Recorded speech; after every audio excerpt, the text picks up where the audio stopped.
তারপরে এর পরবর্তীতে ইসলাম, তিনি আমাদের বাংলাদেশিদের এবং বাঙালিদের একজন গর্বীয় ব্যক্তিত্ব।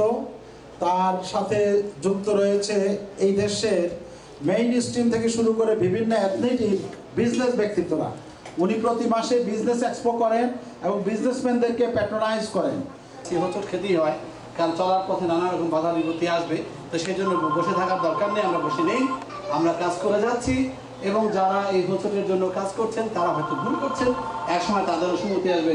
কারণ মানুষ তো বাই নেচার রেশনাল হওয়ারই কথা, এই জন্যে মানুষ আর প্রাণীর সাথে পার্থক্য আছে। সেই ক্ষেত্রে আমাদের গভীর বিশ্বাস যে যারা বায়াস হয়ে ভুল পথে আমাদেরকে হোঁচট খাওয়াচ্ছেন তারাও একসময়, because they are rational being, একসময় আমাদের সাথে তাল মিলাবেন এবং আমরা যে ভালো একটি অসাধারণ প্রমাণ করতে পারি, আমরা সবাইকে একসাথেই পাবো। সেই বিশ্বাস খুব গভীরভাবে আমার এবং আমাদের টিমের সবার মনের মধ্যে আছে।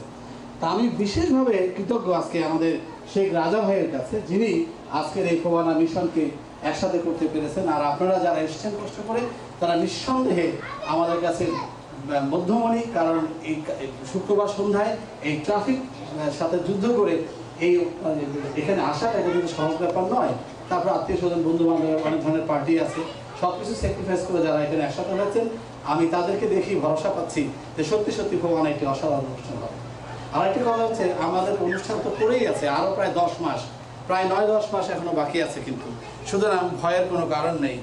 আমরা জানি যে ধীরে কিন্তু যদি স্টিডিভাবে কাজ করা যায় তাহলে সেই কাজ উইন করে, তাড়াহুড়ার কিচ্ছু নেই। মোটামুটি সার্বিক ফোবানার প্রস্তুতিকে আমরা লস অ্যাঞ্জেলেসের পক্ষ থেকে, গ্রেটার লস অ্যাঞ্জেলেসের পক্ষ থেকে আমরা 5টি ভাগে ভাগ করেছি। একটা হলো FOBANA east mission, FOBANA West mission, FOBANA north mission, FOBANA south mission, FOBANA central. সেই হিসাবে আজকে প্রথম কিন্তু এই মিশনের কাজ শুরু হয়ে গেল। এছাড়াও বিভিন্ন স্টেটে এবং পার্শ্ববর্তী শহরগুলিতে, যেমন অ্যারিজোনা, যেমন ধরেন লাস ভেগাস, যেমন ধরেন রিনো, যেমন ধরেন আপনি নিউ মেক্সিকো, এই ধরনের কিছু কিছু স্টেটেও আমরা বিভিন্ন টিম যাব। Even Southern California, Northern California, Silicon Valley আছে, তারপরে স্যাক্রামেন্টো ইত্যাদি, এগুলো মিলে আমাদের নানান রকম টিম সারা বছর ধরে কাজ করবে। যেটা খেয়াল করবেন যে অনেক ভালো ভালো কোম্পানি আছে যাদের অনেক টাকা পয়সা নেই, তারা কিন্তু খুব ফ্যান্সি বিজ্ঞাপন করতে পারে না, কিন্তু তারা রেফারেন্সে অনেক অনেক পয়েন্ট পায়, অনেক ভালো বিজনেস পায়। আমাদের ফোবানা মিশনটার উদ্দেশ্যই হচ্ছে এটা, যে আমরা মানুষের বাড়ি বাড়ি ঘরে ঘরে যাব। আমরা বিভিন্ন এলাকায় যারা নেতা নেতৃত্ব দিচ্ছেন বিভিন্ন শহরগুলোতে, তাদের কাছে আমরা যাব, তাদের কাছে আমরা সংবাদ পৌঁছাতে চাই। এবং আমরা ফোবানার মধ্যে আসলে কি আছে, ফোবানা কিন্তু আমাদের বেদনা এবং আমাদের আনন্দ। বেদনা এই অর্থে যে আমরা জাতিগতভাবে যদিও 40 বছর যাবৎ প্রায় স্বাধীন, কিন্তু আমাদের বহু কিছু এখনো আছে আমরা অর্জন করতে পারিনি।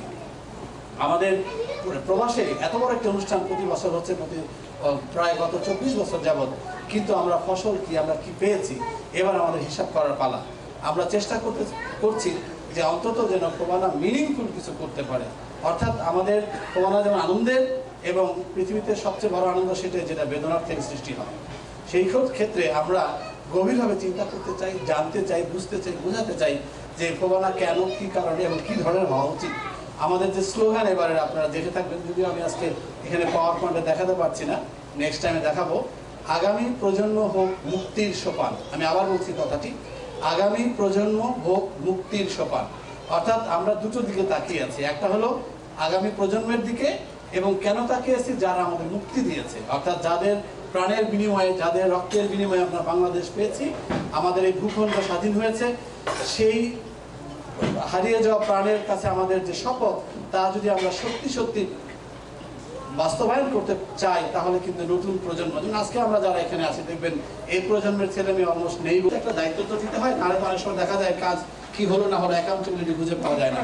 এই জন্য to make things accountable and to keep track of our assignments, we earnestly প্রস্তাব করছি।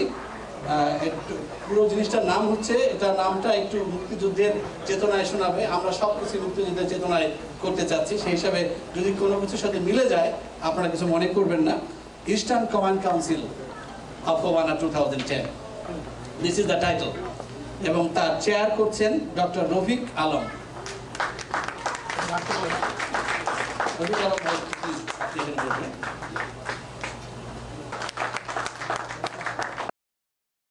বিভিন্ন সেকশন থেকে আমরা যখন মনে করেন ডক্টর বশির আতা, প্লিজ বসি ভাই। আর এরপরে কোচের ডক্টর রুবি হোসেন, উনি আজকে অনুপস্থিত, আসতে পারেননি। এবং মেম্বার সেক্রেটারি যিনি কোঅর্ডিনেট করবেন এই সমস্ত ইস্ট মিশনকে কনভেনার এবং চেয়ারের সাথে, সেটা শিলা মুস্তাফা, প্লিজ। আমাদের কিন্তু গর্বের সাথে বলতে হয় আমাদের দেশ চালা। এরপরে আমি ডাকছি অ্যাডভাইজার আছেন 3 জন। সাদেক খান, সাদেক ভাই প্লিজ। এবং doctor Kazi Nizam adviser, please. একটু কষ্ট দেবো আপনাদেরকে, তবে আমি শিওর যে আমরা যে সবাই মিলে আনন্দের সাথে কাজ করি আমরা অন্য জগতে পৌঁছে যাব। এবং অ্যাডভাইজার মোহাম্মদ ইসলাম, প্লিজ। ইসলাম ভাই।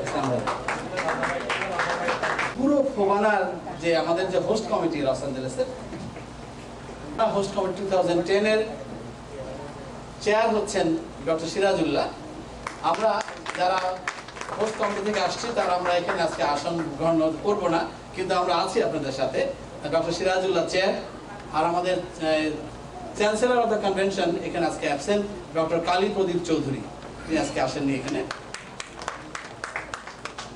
তারপরে আমাদের জামি ভাই আছেন কো চেয়ার আমাদের ফুল হোস্ট কমিটি। তারপরে আমাদের কো চেয়ার আছেন ইসমাইল হোসেন। আমরা আলটিমেটলি করোনা শেষে রেকমেন্ড করতে পারি নেক্সট টাইমের জন্য আমরা কি সমস্যা ফেস করেছি এবং আরো কি করে আরো উন্নত করা যেতে পারে। আমাদের সংগঠনের ফেডারেল আইডি নাম্বার আছে, যে সংগঠনের ট্যাক্স আইডি নাম্বার আছে, যে সংগঠনের কর্পোরেশন নাম্বার আছে। আমরা যে সংগঠনের শিক্ষক রয়েছে, যে সংগঠনের ওভারসিজ প্রোগ্রাম রয়েছে, যে সংগঠনের স্টুডেন্টরা রয়েছে, যে সংগঠনের স্টুডেন্টরা অলরেডি কোর্স শেষ করে অ্যালামনাই হয়ে গেছে, সেই সংগঠনের সবকিছু ঠিক আছে, শুধু নামের পরিবর্তন হয়েছে Bangladesh academy of performing arts. এটা যদি দুঃখ হয় তাহলে দুঃখকে সুখে পরিণত করতে হবে। আর এটা যদি কোনো মানুষের দ্বারা জানোয়ারের মতো কাজ হয়ে থাকে, সেই দোয়া করবো আমরা সেই মানুষ যেন মানুষ হয়। এটি আমাদের সর্বশেষ কথা। আমার মনে হয় আমাকে দাদা ভাই বারবার বলছিলেন যে আমরা সব আজকে কেন আসলাম, আপনি ভালো করে বলবেন। তা আমি ভালো করে একটি কথাই বলতে চাইবো, সেটা হলো এবং সেটা আমি যেটা ভালো করে আমি বলতে চাবো যে ফোবানা হচ্ছে এবং কিভাবে ভালো করে হচ্ছে, কি কি আকর্ষণ আছে এগুলো আমরা এখনো বলি নাই। এটা যেন মানুষ জানতে পারে। আমাদের যদি কেউ বলে আপনারা এত একটা অনুষ্ঠান করছেন, আপনাদের পাবলিসিটি নেই, আপনাদের সম্বন্ধে কেউ জানে না, এই সমস্ত দোষগুলো আমাদের অনেক সময় হয়ে থাকে, আমরা করিও। অনেক সময় দেখা যায় যেই কাজটিতে আমরা হাত দিয়েছি সেই কাজের জন্য যতটুকু কঠিন কষ্ট করা উচিত তার চেয়ে বেশি আমাদের ব্যস্ত থাকতে হয় এই কাজে যারা বাধা দিচ্ছে তাদেরকে ঠেকাও। তাই কনফ্লিক্ট রেজুলেশন আমাদের সময় বেশি চলে যায়। তা আমরা কিন্তু ফোবানার কাজ এত আগে শুরু করেছি যে আমাদের কনফ্লিক্ট যা ছিল মোটামুটি ওভার। আর আমাদের দরজা খোলা, যে কোনো মানুষ যে কোনো সময় এসে ফোবানায় জয়েন করতে পারবে, আমাদের কোনো বাধা নেই। 1 নম্বর মিশন আপনাদের মনে আছে কিনা, অগাস্টের 7 তারিখে 2009 সালে আমরা যখন প্রথম যেদিন আমরা করেছিলাম ফোবানার টাউন হল মিটিং করেছিলাম, সেদিন আমরা একটি কথা একদম পাওয়ার পয়েন্টে দেখিয়েছিলাম সবাইকে যে ফোবানায় যুক্ত হওয়ার জন্য যোগ্যতা হলো আপনি চান যাতে যুক্ত হতে, একটাই, কোনো কোয়ালিফিকেশন লাগবে না। আর আপনি যদি সরে যেতে চান তাহলে একটাই আপনার যোগ্যতা, চলে যাওয়ার জন্য, যে অন্যকে যদি আপনি পছন্দ না করেন। অর্থাৎ কেউ যদি বলে ওই এক্সকে রেখেছেন কেন, আমি ফোবানায় আসবো না, তার মানে ইউ ডিসকোয়ালিফাই ইউরসেলফ রাইট দেয়ার। সুতরাং ফোবানাতে কাউকে অপছন্দ করার কোনো সুযোগ নাই। এটা ওয়ান এর ট্রাফিক।